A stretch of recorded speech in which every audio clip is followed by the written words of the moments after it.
복직이 안 됩니다. 자, 옛날 사람들도요, 관직에 있다가 거기서 잘리고 복직 안 되면 먹고 살 길이 막막해져요. 옛날 사람들도 먹고 살아야 되잖아요. 아마 정도전 경우는 집에 그렇게 재산도 없었던 것 같고, 그래서 먹고 사는 문제가 있으니까 아마 학생들 모아놓고 글 가르치는 것으로 서당이죠. 이걸로 이제 호구책을 썼을 것 같은데, 고향인 뭐 영주, 봉화, 이 고향 동네예요. 좀 위로 올라가면 제천, 이런 데에서 이제 뭐 왔다 갔다 하는데 동네가 작으니까 잘 안 됐던 모양이죠. 아, 역시 큰 물로 나가야겠다 해가지고 전국 2대 도시로 갑니다. 거기가 어디냐면 지금 서울, 그 당시 남경의 삼각산으로 들어가요. 삼각산, 학원가, 여기로 간 거죠. 여기에서 삼봉서재라고 하는 간판을 달았더니 여기에 이제 학자들이 모였다는데, 제가 볼 때는 학자들이 모였다기보다는 과거 준비를 하는 학생들이 모이지 않았을까 싶어요. 그래서 여기서 이제 어느 정도 자리를 잡아가는데 조물주보다 더 위에 있는 분이 누구죠? 네, 건물주가 나타나서 방 빼야겠는데 뭐 이런 거예요. 그래서 서당을 거기서 더하질 못하고 옮기게 됩니다. 옆에 김포로 옮겨요. 그대로 이제 삼봉서재 간판을 가지고 김포로 옮겨서 여기서 자리를 좀 또 잡으려고 했더니 똑같은 일이 또 벌어집니다.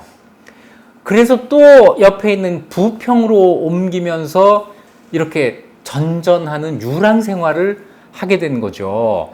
정도전이 이 시기에 이런 시를 씁니다. 5년에 3번이나 집을 옮겼는데 금년에 또 이사를 하게 되다니. 유배에서 풀렸으나 불안정한 그 정도전의 삶, 이런 게 보이지 않으세요?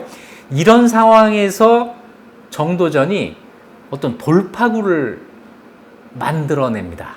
그 돌파구가 뭐냐면 이성계를 찾아가서 만난 거예요. 당대 명장으로 신망이 높던 이성계, 이 사람이 그때 함흥에 주둔하고 있었는데 함흥까지 가서 이성계를 만납니다.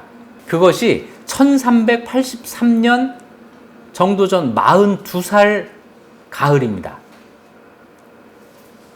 이때 이성계를 만나서 이런 말을 했다는 거죠. 그 군대가 아주 잘 훈련된 것을 보고 대단합니다. 이 군대로 무슨 일인들 못하겠습니까? 우리는 결과를 아니까 이거 고려를 멸망시키고 새 나라를 만들자는 얘기인가? 이렇게 생각하시겠지만 제가 볼 때는 아직은 거기까지는 아니고, 그런 생각은 누구도 안 할 때고, 이성계의 군대를 이용해서 권력을 잡으려고 했던 건 분명한 사실 같아요. 아마 정중부가 옛날에 했던 그 무신정변 이런 거 생각하지 않았나 싶은데, 이 말을 듣고 이성계가 흠칫 놀랐을 겁니다. 갑자기 그런 말을 하면은 놀랍죠. 그리고 잘못하면은 자기 목이 달아날 수도 있잖아요. 그래서 무슨 말인가 라고 되물으니까 이번에는 또 정도전이 놀랐을 거예요. 이성계가 내 말을 받아들이지 않는구나. 이거 잘못하면 또 내 목이 달아날 수 있으니까 동남방에서 왜구를 치는 일을 말한 것입니다. 이렇게 했다는 거예요. 이 얘기가 용비어천가에 실려 있는데, 어쨌거나 이때 두 사람이 처음 만난 거예요. 정도전이 이성계를 만난 것은 그 나이 42살 때 일이라는 건데, 이 만남에 대해서 좀 생각해 볼 게 있습니다. 자, 여러분이 이성계라면 어디서 내가 모르는 정도전이라고 하는 유배 갔다가 아직 복직되지 않은 사람이 와가지고 갑자기 제가 아무개입니다라고 하면 만나줄까요? 아마 어려운 일이었을 거예요. 저는 그래서 이 사이에 누군가가 다리를 놔준 사람이 있을 거라고 생각을 합니다. 그 다리를 놔준 사람 누굴까요? 제가 볼 땐 정몽주예요. 정몽주는 이성계를 그전부터 알고 있었습니다. 정몽주는 이성계가 여진과 싸울 때 이미 공민왕 때부터 종사관으로 참전한 적이 있고, 이성계의 출세작이에요. 우왕 6년에 남원, 지리산에 들어온 왜구와 싸운 남원전투 또는 운봉전투라고 하는, 또는 황산전투라고도 하죠. 여기에도 정몽주가 같이 참전을 했기 때문에 이성계와 정몽주는 평소에 알고 있었어요. 정몽주와 정도전의 관계는 뭐 당연히 막역했고요. 자, 삼각형에 하나만 이어주면 되는데 이거를 정몽주가 주선했을 것이다. 증거도 있습니다. 어디에 증거가 있냐면 이색의 목은집에 그 증거가 있어요. 이색의 시집이 목은 시고고 산문을 모아놓은 게 목은 문고고에서 이 두 개를 합쳐서 목은집이라고 하는데, 시고 가운데 목은시고 34권에 39번째 작품의 시 제목이 이렇습니다. 정첨서가 병이 들고 나 또한 병이 들어 두 집안의 왕래가 두절된 지가 오래되었다. 이 호연이 와서 말하기를 내일 첨서가 동북면 원수로 떠난다라고 해서 장차 교회에 나가 배웅을 해야 될 텐데 말타기가 어려워 앉아서 시 한 수를 읊는다. 이 긴 이것이 시 제목이에요. 여기에 몇 사람이 등장합니다. 정첨서, 이호연 이렇게 나오는데 정첨서의 첨서는 첨서 밀직사사 관직입니다. 이게 어느 정도냐면 지금은 아마 차관보다는 아래고 한 중앙부서의 국장 정도 되는 고위관직이에요. 정씨성을 가진 첨서가 내일 동북면을 간다 이거죠. 정첨서가 정도전이네 라고 생각을 했었는데 곰곰이 생각해 보니까 이게 정도전일 수가 없어요. 정도전은 아직 첨서라는 고위관직에 오르지를 못했고 더군다나 이때 관직에 복직이 되지 않은 상태였단 말이에요. 그렇다면 뭘 찾아야 되는 거죠? 이때 정첨서를 찾아야 되는 거죠. 참고로 이 시가 쓰여진 시기는 1383년 7월 29일부터 8월 11일 사이입니다. 이걸 어떻게 아냐면요. 목은 시고에 있는 시들은 전부 지은 순서에 따라서 수록이 돼 있어요. 그런데 이 시의 앞에 7월 29일 작품이 있고 뒤에 8월 11일 작품이 있으니 이 시는 그 사이에 쓰여진 거죠. 7월 말 8월 초에 쓰여진 시입니다. 참고로 제가 목은 시고에 있는 시가 한 4200편 정도가 되는데 그 시에 쓰여진 날짜를 전부 확인해서 표로 만들어 놓은 게 있습니다. 이게 이제 제 책이죠. 이세계 삶과 생각이라고 하는 베스트셀러가 될 걸로 기대됐던 책이 있는데요. 이 뒤에 시를 쓴 날짜가 다 밝혀져 있습니다. 자, 그걸로 보면 분명하게 이때 쓴 시예요. 그때 첨서 관직을 갖고 있는 정씨, 정몽주예요. 정몽주가 간 겁니다.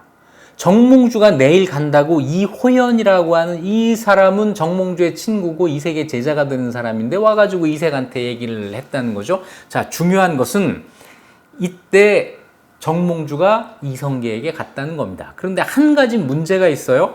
이거는 7월 말 8월 초고 정도전이 이성계를 만난 시기는 가을이란 말이에요. 7, 8월과 가을? 무슨 상관이냐고요? 음력으로 7, 8월은 가을이에요. 음력 달력은 1, 2, 3 봄, 4, 5, 6 여름, 7, 8, 9 가을 이렇게 되는 겁니다. 딱 맞았죠? 세 사람이 같이 만난 거예요. 자, 여기까지도 정몽주는 정도전과 뜻을 같이 하고 있었던 겁니다. 이렇게 해석할 수밖에 없죠. 자, 정몽주가 정도전을 이성계한테 소개해주기 전에 두 사람의 만남이 몇 번 있었습니다.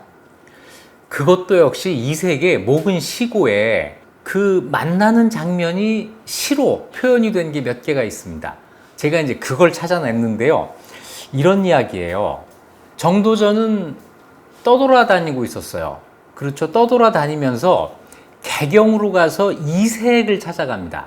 왜냐하면 옛날 성균관 그 시절부터 이색은 자기의 대선배, 거의 자기 선생 같은 대선배란 말이에요. 그리고 아버지의 친구의 아들이기도 해요. 서로가 그런 사실을 알고 있으니까. 그래서 개경에 가가지고 이색을 찾아갔는데 이때 이색 옆에 있었던 정몽주, 이숭인과 함께 어울렸다라고 하는 이런 시가 있어요. 그 시에서 이색이 정도전에 대해서 이렇게 묘사를 합니다. 종지는 평소에 병치레가 많았는데 종지가 뭘까요? 네, 정도전의 자예요. 그러니까 이색이 정도전을 친근하게 부를 때 종지라고 부른 거죠. 종지는 평소에 병치레가 많았는데 지금은 얼굴에 광채나니 다행이로세. 내가 참 그 안 좋은 소문도 많이 듣고 건강도 안 좋다는 소식을 들었는데 지금 얼굴이 괜찮네? 참 다행이구나. 어려서부터 기억력이 한 수 위라서 시문을 통해 깨우침도 많이 받았었지.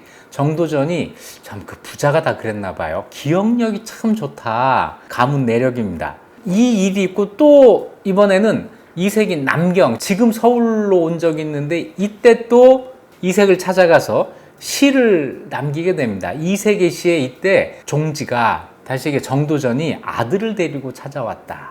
이런 시가 있어요. 또 이런 시도 있습니다. 병치레하던 종지는 안색이 발갛게 피어나고, 그러니까 이색의 머릿속에 종지는 좀 건강이 안 좋은 사람, 그런데 지금은 얼굴이 좀 괜찮네, 뭐 이런 그 생각이 좀 반가운 표현을 하는 거죠. 그리고 이색을 이렇게 만난 다음 해에 정도전이 이성계를 찾아간 겁니다. 이때 이색을 찾아가고 정몽주를 만나고 그러면서 아마 이성계를 같이 찾아가 보자는, 나를 좀 이성계한테 소개시켜줘, 뭐 이런 이야기가 오간 게 아닌가, 이런 생각이 좀 듭니다. 자, 셋이 만났어요. 셋이 만난 다음에 과연 정도전이 복직을 합니다.